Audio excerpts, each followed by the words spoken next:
बिस्मिल्लाहिर्रहमानिर्रहीम। अस्सलाम वालेकुम। लाहौर रियल एस्टेट के यूट्यूब चैनल से चौधरी जमशेद रफ़ीक +9232224062।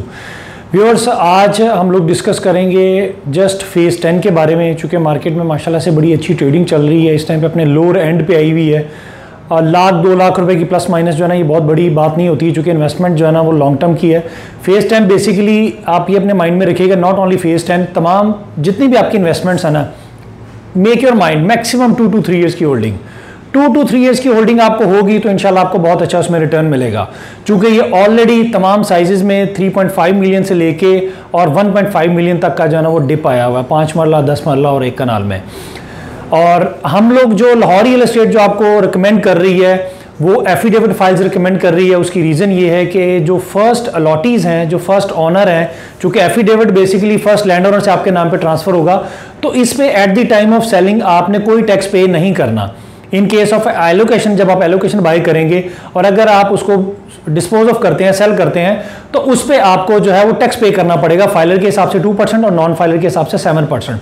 तो एफिडेविट के ऊपर कोई टैक्स नहीं है, इसलिए हम लोग आपको एफिडेविट रिकमेंड कर रहे हैं फेज़ 10 का। आज अगर हम इसमें बेसिकली 5 मरला, 10 मरला और 1 कनाल 3 साइजेस में रेजिडेंशियल फाइल्स की अवेलेबिलिटी है। 5 मरला की बात करें तो 5 मरला में बहुत रेयर फाइल्स की अवेलेबिलिटी होती है। एलोकेशन की अवेलेबिलिटी 5 मरले की इस टाइम पे आपको तकरीबन को 50,50,000 रुपए में हो जाती है। अगर हम बात करें 10 मरला की, तो 10 मरला में एफिडेविट आपको 70,25,50,000 रुपए में अवेलेबिलिटी हो जाती है, जबकि एलोकेशन आपको अवेलेबिलिटी मिनिमम मैक्सिमम 69-50 में आपको अवेलेबिलिटी हो जाती है। चूंकि रेयर अवेलेबिलिटी एलोकेशन की है, तो इस वजह से एलोकेशन की लोग डिमांड जो है ना वो हाई कर रहे हैं। तो मैं रिकमेंड करूंगा कि एफिडेविट बाय कर लें, चूंकि जब आप टोटल कॉस्ट कैलकुलेट करते हैं एफिडेविट की और एलोकेशन की, बाजुकात आपको एफिडेविट सस्ता पड़ रहा होता है, बाजुकात आपको एलोकेशन सस्ता पड़ रहा होता है। जबकि फेज़ 10 में आपको एफिडेविट सस्ता पड़ रहा है, आइदर इट्स 10 मरला और 1 केनाल। चूंकि ट्रांसफर एक्सपेंस एलोकेशन में आपकी ट्रांसफर फीस आ जाती है, मेंबरशिप फीस आ जाती है, आपकी स्टैंप ड्यूटी आ जाती है, एडवांस टैक्स आ जाता है, डॉक्यूमेंटेशन चार्जेस आ जाते हैं, तो इस वजह से आपको एलोकेशन की कॉस्ट जो है ना वो ज़्यादा पड़ती है। तो मैं आपको एफिडेविट रिकमेंड करूंगा। 1 केनाल की बात करें तो फेज़ 10 में 1 केनाल एफिडेविट आपको तकरीबन को 1 करोड़ 11 लाख रुपए में अवेलेबिलिटी हो जाती है, जबकि एलोकेशन आपको 1 करोड़ 9,25,50,000 रुपए में अवेलेबिलिटी हो जाती है। एक चीज़ और आपको मैं बताता चलूं कि हम लोग जो प्राइस कोड कर रहे होते हैं ये डेली बेसिस पे होती हैं। डिमांड एंड सप्लाई का इसमें फैक्टर होता है।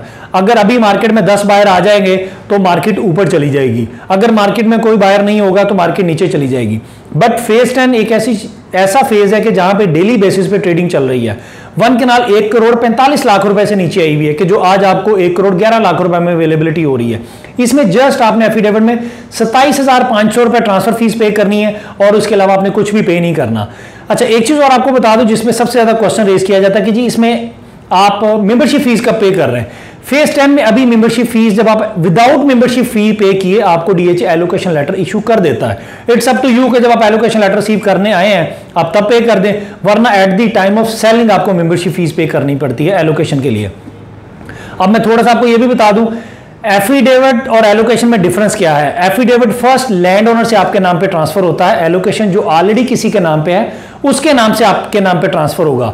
सो एफिडेविट से इंटीमेशन, जब आप एफिडेविट बाय करते हैं तो ट्रांसफर फीस का वाउचर डीएचए जनरेट करता है 27,500 रुपए का, हम वो पे करते हैं, फिर डीएचए आपको इंटीमेशन लेटर इशू करता है। इंटीमेशन लेटर के ऊपर बकायदा 30 डेज की डेट मेंशन होती है कि आफ्टर 30 डेज के बाद आके आप अपना एलोकेशन लेटर रिसीव कर सकते हैं। तो फिर इट्स अप टू यू कि आपने एट दैट टाइम पे मेंबरशिप फीस पे करनी है या आपने at the time of selling पे करनी है। तो लाहौर रियल एस्टेट के प्लेटफॉर्म से फेज़ 10 स्ट्रांगली रिकमेंडेड है। इस टाइम पे बिल्कुल अपने लोअर एंड पे आया हुआ है। देखिए, जब मार्केट लोअर एंड पे जा रही होती है तो हमें एक एग्जैक्ट लोअर एंड नहीं पता होता कि ये कहां पे जाके जो है ना रुकेगी, और जब मार्केट में एप्रिसिएशन हो रही होती है तो हमें भी पीक पॉइंट बिल्कुल भी नहीं पता होता कि ये किस पीक पॉइंट पे जाके रुकेगी। जैसे आजकल मार्केट में देखिए, जब डाउनवर्ड ट्रेंड जाती है ना, तो अगर डेली बेसिस पे लाख 2-2 लाख रुपए कम हो तो वो एक और चीज होती है। अगर 25-50 हजार रुपए का डिफरेंस आ रहा हो ना तो वो इट मीन्स कि वो ज्यादा नहीं गिरेगी। बट ऑलरेडी फेज़ 10 ने जितना गिरना था मेरा ख्याल है कि ऑलमोस्ट वो गिर चुकी हुई है, इससे ज्यादा उसकी फाइल्स की नीचे नहीं गिरेगी। बड़ी भी को गए तो शायद लाख 2 लाख रुपए और नीचे जाए, बट मेरा नहीं ख्याल है कि इससे ज्यादा नीचे जाएगी। So do like it and subscribe Lahore real estate phase 10 से रिलेटेड मैं ओवरऑल फाइल्स को डील कर रहा हूँ, डीएचएल लाहौर, मुल्तान, भावलपुर, गुजरांवाला, कोयटा, पिशावर। आपको जो है ना वो स्क्रीन पे मेरा नंबर भी शो हो रहा होगा, आप एनी टाइम मुझे कॉल कर सकते हैं। मैं अपना नंबर दोबारा से रिपीट कर देता हूँ, +92 322 422 062। अपना बहुत बहुत ख्याल रखिएगा। Thank you so much. अल्लाह हाफिज़, फीमान अल्लाह।